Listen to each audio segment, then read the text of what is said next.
ये क्या ड्रामा है? लो जी, अब सफाई होने लगी है हमारे झाड़ू मास्टर.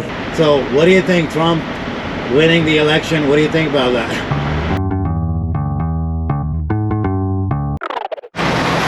तो भाई अभी अगला जहाँ पिकअप है हमारा, वहाँ जाने से पहले एक दफ़ा हमें अपना ट्रेलर अच्छी तरह साफ़ करना पड़ेगा अंदर से. हमें गंद वाला होगा ना तो फिर वो जब लोडिंग कराने जाते हैं तो वहाँ पे वो इशू बनाते हैं इस चीज़ का कि भाई ये क्या ड्रामा है. तो अभी यहाँ से हमें ट्रेलर खोल के अच्छी तरह ज़रा साफ़ करना पड़ेगा. अंदर झाड़ू लगाना है और कुछ लंबा चौड़ा नहीं है काम.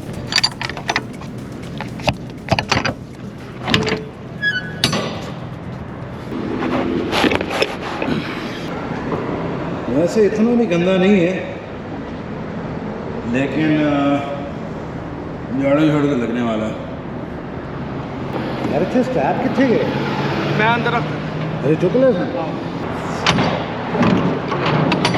लो जी, अब सफाई होने लगी है हमारे झाड़ू मास्टर इस टाइम. नहीं आएगा.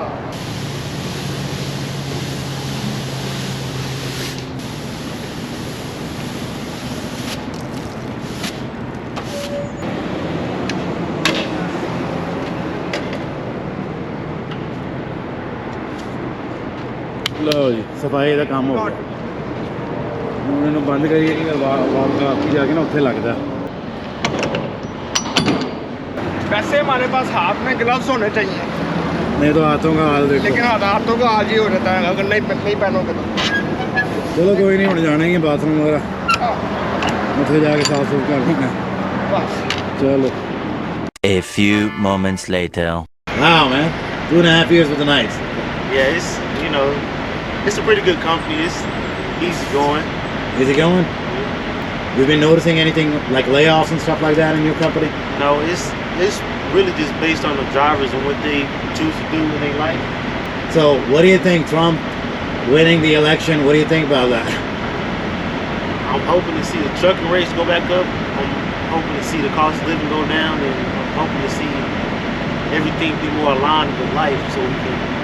Basically, everybody is hoping the exact same Right. thing. You know, fuel prices go down, rates come up, we can finally actually do some business. What do you think would have happened if he didn't win? One of the things that a lot of people can relate to is that it wasn't about black or white, it was about economy getting f***ed over. Right? So what do you think would have happened if she had won? You think it would have been good or bad? Me personally, I think it would have went more bad for the economy because she doing everything from a selfish standpoint. She's only looking to do things from a standpoint of her eyes only and not from a collective standpoint. A lot of drivers that I've spoken to, what they say normally is that if you're gonna win and do the exact same thing you've been doing before, we better get a different guy. Right. Right? Because 4 years, people couldn't wait to get that over with. And now it's different. But let's come back to trucking. You've been hauling these containers. Like, is this the first time you're doing it? Yeah. This is my second day actually doing containers. First of all, you're not an owner operator. You're a company guy, right? Okay. So as a company driver, they tell you this is the best way to go, or is it like dry van, reefers? Like, what's working for you guys? It's like in compared to better rates. It kind of depends on what you want to do because hauling containers is the same thing as dry van and reefer. It's no touch. 99% is drop and hook. You just got to go to the port yard. What's the waiting line like? That's the only difference because when you go to the port yard, it's not like you're going to like a shipping or receiving. Like Yeah. You actually got to be willing to put yourself out there because everybody trying to get in and go. Even the people that work there, if you don't ask them, they're not going to help you. It's really easy, but going to the port, you can also get confused. You can get lost. In terms of like giving you directions of what you need to do, where you gotta go. They don't mind helping out, but it's like they expect you to know what to do.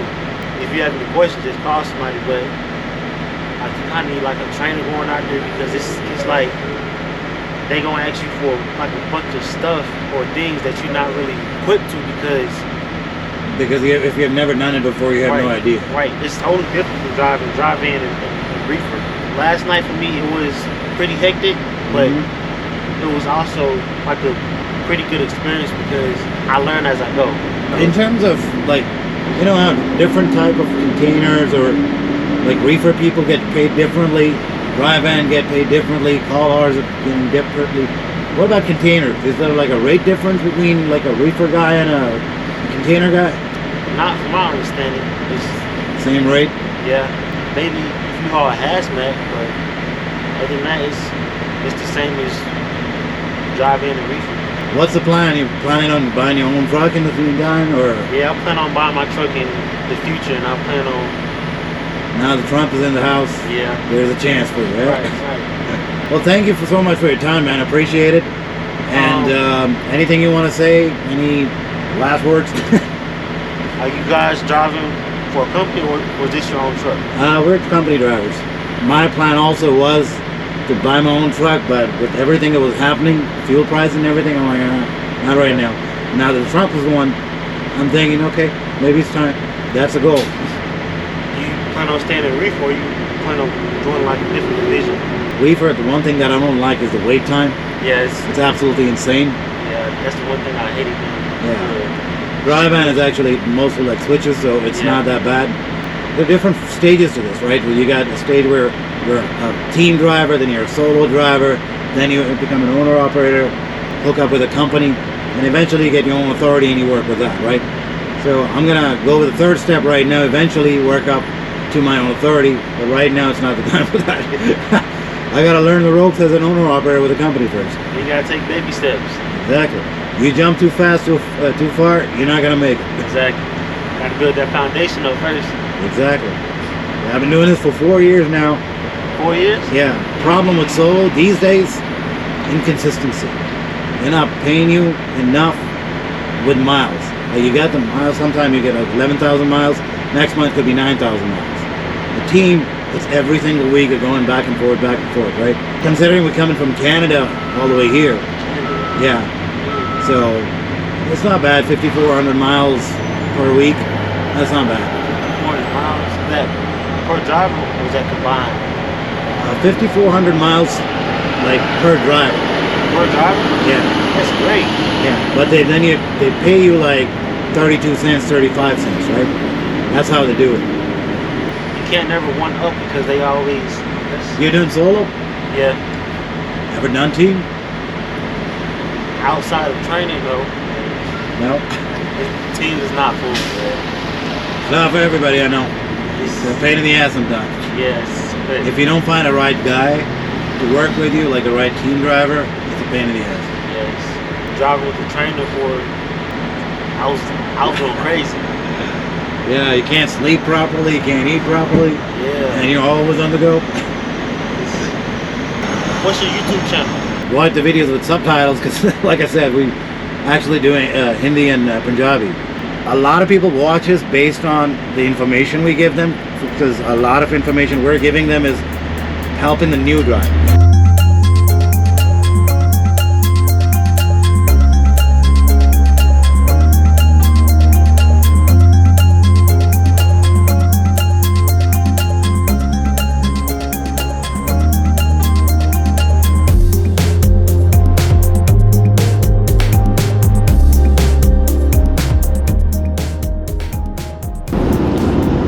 तो भाई तकरीबन 1 घंटा रह गया pickup के लिए। अभी वहाँ पे ऑलमोस्ट 68 माइल्स है। फिर वहाँ जाना है, वहाँ जाके चेक इन कराना है। चेक इन कराने के बाद फिर उनको ये बताना है कि अभी मैंने बल्क रीडिंग लेनी है, बेसिकली जो है टेम्परेचर लेना है, जो प्रोडक्ट मैंने लेके जाना है उसका। अगर तो प्रोडक्ट का टेम्परेचर प्रॉपर है, जो कि depending on the paper work says, वो अगर है तो फिर हम लोग लोड कर सकते हैं। अदरवाइज़ उसको फिर ठंडा करने के लिए उनको कहना पड़ेगा। जब वो ठंडा हो जाएगा तो फिर उसके बाद हम लेके जा सकते हैं। और ये 2 से 3 स्केटें यहाँ पे कैलिफोर्निया में पैलेट्स कहते हैं। 2 से 3 पैलेट्स हैं जो कि उठाने हैं और उसके बाद फिर एरिज़ोना की तरफ चले जाना है, जो कि रात को तकरीबन 10 बजे वजह का बंद हो जाएगी। तो उससे पहले मुझे यहाँ से लोड भी करवाना है और वहाँ पे लेके भी जाना। A few hours later. लो जी, चेक इन करा लिया, बस अब इन भाई साहब का इंतज़ार हो रहा है और ये भाई साहब स्टार्ट हो गए। 5 बजे रहे हैं इस टाइम पे कैलिफोर्निया में। कनाडा में इस टाइम पे 8 बज रहे हैं शाम के।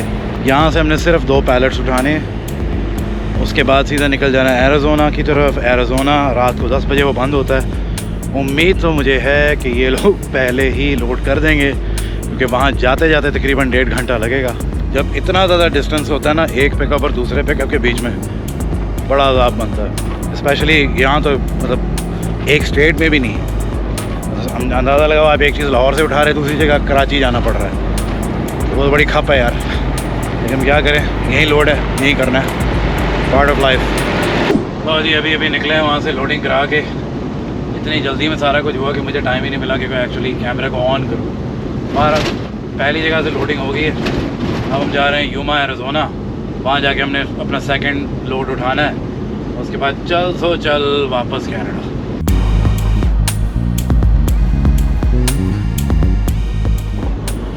लो भाई, सेकंड लोकेशन पे पहुँच गए। अभी चेक इन तो मैंने करा लिए, इधर लगेगा थोड़ा सा टाइम, वेट करना पड़ेगा। वो मुझे कह रहा है अभी काफ़ी सारे ट्रक हैं, 1.5 घंटा भी लगेगा। उसके बाद जाके तो मैं अपनी लोडिंग करवा सकता हूँ। खैर मुझे आगे कहीं और जाना नहीं, और इन लोगों ने कह दिया कि एवरीथिंग इज़ गुड। अब जब टाइम आएगा उस टाइम फिर मुझे अंदर जाना पड़ेगा। अंदर जाके मुझे ये यूज़ करना है। ये क्या चीज़ है? ये है पल्प रीडर। पल्प रीडर क्या होता है? टेम्परेचर जो आपका सामान आप लेके जा रहे हो ना, हमें उसका चेक करना ज़रूरी होता है। जैसे ये आप देख रहे हैं, इस पर ये एक डिजिटल नंबर नज़र आ रहा है, ये ठीक है 76, जैसे अभी ये बेसिकली ट्रक का टेम्परेचर है। ये जब मैं उसके अंदर डालूँगा, ये कोना जो है नोक जैसी, ये जब उसके अंदर मैं डालूँगा तो ये टेम्परेचर चेंज होगा, क्योंकि वो ठंडा है तो वो दिखाएगा कितना ठंडा है। हमें जो टेम्परेचर चाहिए वो चाहिए 34, 35, 36 भी एक्सेप्टेबल है, लेकिन इतना रफली 34 से 36 के बीच में होना चाहिए। तो ये चीज़ जो है जब मैं उसके अंदर डालता हूँ तो वो मुझे यहाँ से डिजिटली टेम्परेचर बताता है। बेसिकली जैसे आपका थर्मामीटर होता है, ये वही चीज़ है। फ़र्क सिर्फ ये है कि ये आदमियों के लिए या बच्चों के लिए या बेसिकली इंसान या जानवरों के लिए नहीं है। ये है इस तरह की चीज़ें चेक करने का, या जैसे अगर आप कोई स्टेक वगैरह बना रहे हो और आपने टेम्परेचर चेक करना है उसका, तो उसके लिए सस्ती चीज़ है, इतनी महंगी नहीं है, लेकिन ज़रूरी है। स्पेशली रीफ़र के काम है जहाँ पे आप प्रोडक्ट जो हैं उठा रहे हैं जो खाने से रिलेटेड है, जैसे लेटस हो गई, गाजरें हो गई, कुछ भी हो सकता है। खैर ये चीज़ मुझे वहाँ जाके इस्तेमाल करनी है, अभी फ़िलहाल नहीं, लेकिन जब मुझे वो कॉल करेंगे और बताएंगे कि हाँ जी आ जाओ, तब मैं जाऊँगा वो करने के लिए। तो बस अब 1.5 घंटा मुझे इधर बैठना पड़ेगा, वेट करना पड़ेगा। उतनी देर बैठ के कोई नेटफ्लिक्स पर देखते हैं शो वगैरह, क्या कर सकते हैं। और A few hours later. भाई पिछले 2.25 घंटे से बैठा हूँ, वेट हो रहा है कि यार अभी कॉल आएगी, और उसके बाद कहीं शायद चांस बने कि भाई यहाँ से सामान पिक करें। 2.25 घंटे हो गए, मुझे कह रहा था 1 घंटा 1.5 लगेगा, अब 2.25 घंटे हो गए। मैं पता नहीं कितना टाइम लगता है, शायद 1 घंटा और बैठना पड़े, शायद 2 घंटे और बैठने पड़े। प्रॉब्लम ये है कि इन्होंने कहा था कि यहाँ पे ये जगह 10 बजे बंद हो जाती है, और भी ट्रक यहाँ पे साइड पे मैं मुश्किल से देख रहा हूँ, वो ट्रक गया है यहाँ से आगे तक लोडिंग के लिए, तो पता नहीं क्या कर रहे हैं। सुबह तक बैठने का मेरा कोई मूड नहीं है, लेकिन अगर ये अभी रात को नहीं मिलता तो फिर और कोई चॉइस ही नहीं है, सुबह तक बैठ के वेट करना पड़ेगा और फिर लोडिंग करा के यहाँ से निकले। कनाडा में इस टाइम पे अभी 1 बज रहा है, और 1 बजे का मतलब क्या है? 1 बजे का मतलब ये है कि यहाँ पे इस टाइम पे 11 बज रहे हैं, 3 घंटे का फ़र्क है। तो बैठे हैं तसव्वुर जाना किए हुए, और कोई ऑप्शन ही नहीं।